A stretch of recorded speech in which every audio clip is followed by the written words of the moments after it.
Halo guys, balik lagi nih sama channel kesayangan kalian, Calon Alumni. Siapa di antara kalian yang tidak kenal dengan presiden yang menjabat paling lama di negara kita guys? Yaps, betul banget, namanya adalah Soeharto. Sulit untuk tidak mengakui bahwa di era pemerintahan Soeharto, Indonesia berada pada masa-masa kejayaannya, apalagi kalau membandingkannya dengan realita hari ini. Di tangan The Smiling General, reputasi Indonesia di mata dunia semakin mencengkram.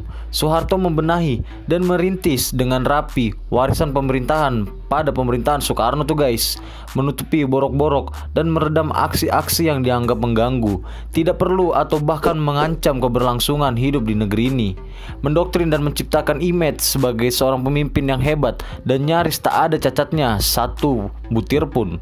Nah, mau tahu nggak nih kalian guys, kehebatan lainnya yang membuat Soeharto disegani dunia? Berikut kita bahas ya guys ya, 7 kehebatan Soeharto yang membuat dunia segan kepadanya.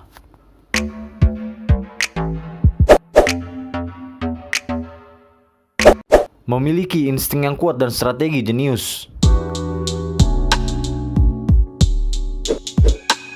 Sebelum Soeharto membangun dan memimpin negeri ini, ia sudah mampu membangun dan menaklukkan dirinya sendiri tuh guys. Banyak spekulasi beredar mengenai kemampuan sakti Soeharto, terutama karena insting dan strateginya yang jenius dan hampir tak terbantahkan. Sejak menjadi kadet KNIL dan jenderal, Soeharto sudah mampu menunjukkan kapasitas untuk membawa dirinya. Ada pula informasi yang menyebutkan kalau Soeharto banyak melakukan renungan dan tapa alias meditasi yang membuatnya mengerti hakikat hidup.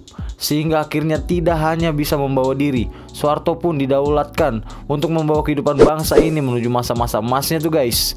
Wah, keren banget ya.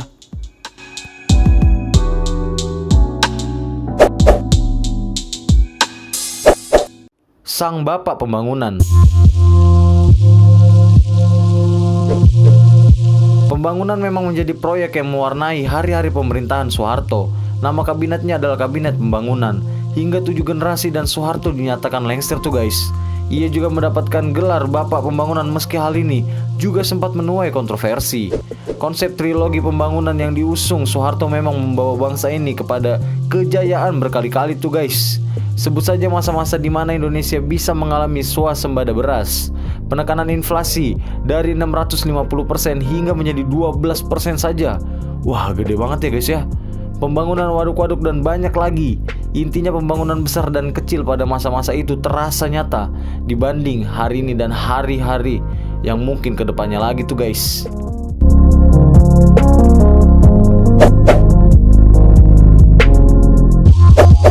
Meredam konflik dengan Malaysia. Soekarno mungkin terkenal dengan istilah ganyang Malaysia, namun Soeharto justru sebaliknya. Soeharto lebih memilih merangkul saudara serumpun Melayu Indonesia itu.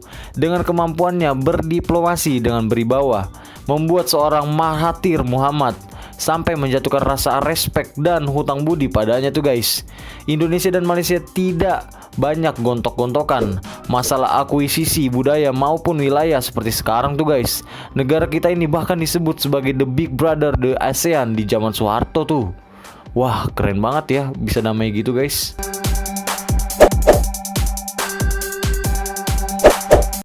Ibu Tien Soeharto.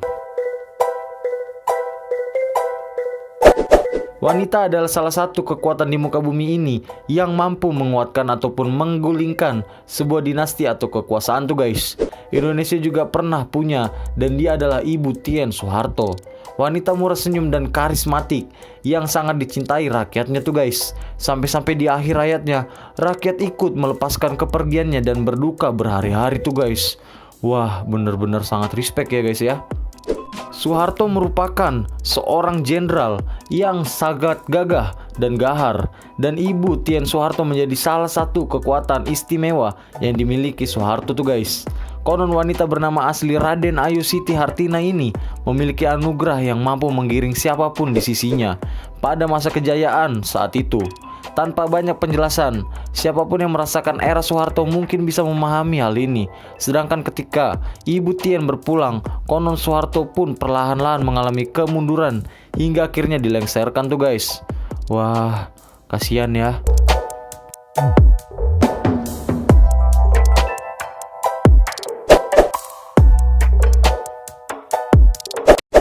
belenggu terhadap media.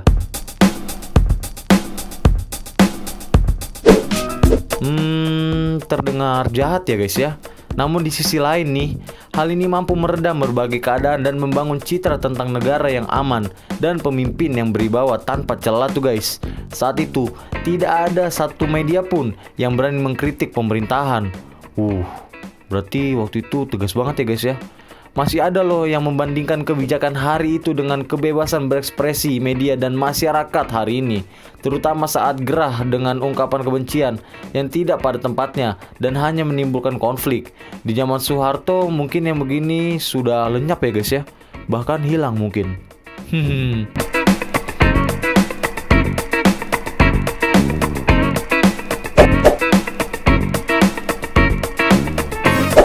Petrus alias penembak misterius.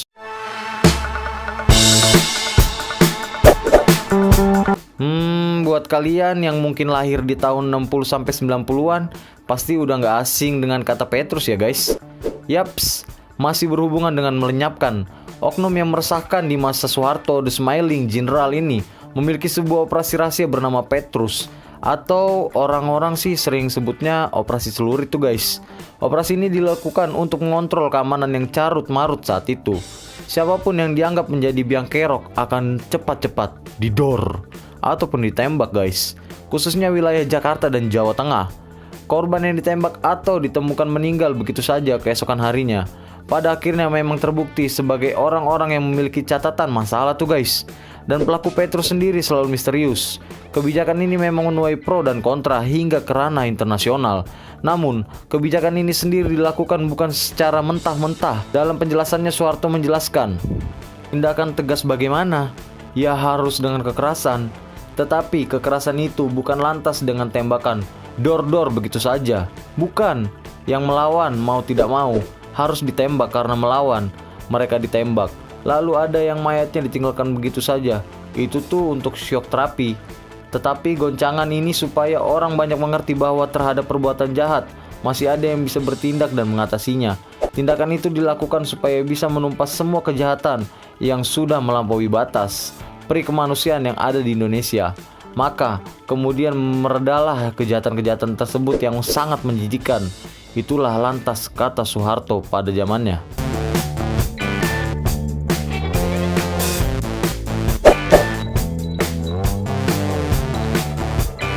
Menyederhanakan kehidupan berpolitik.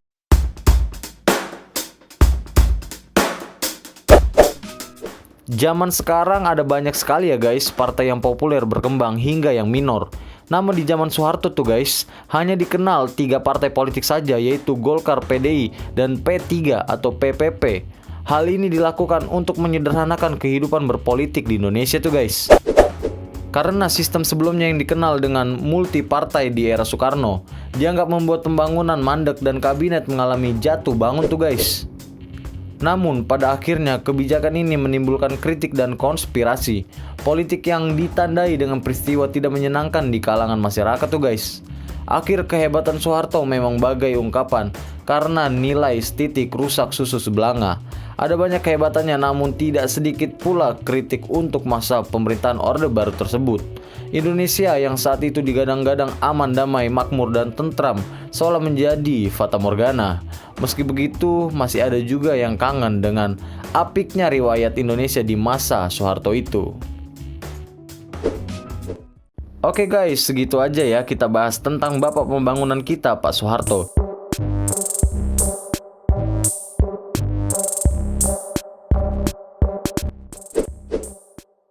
Jika kalian suka videonya, jangan lupa like dan share ke teman-teman kalian ya. Juga subscribe, karena subscribe itu gratis loh. Juga nyalakan loncengnya agar kalian selalu dapat notifikasi terus. Bye-bye.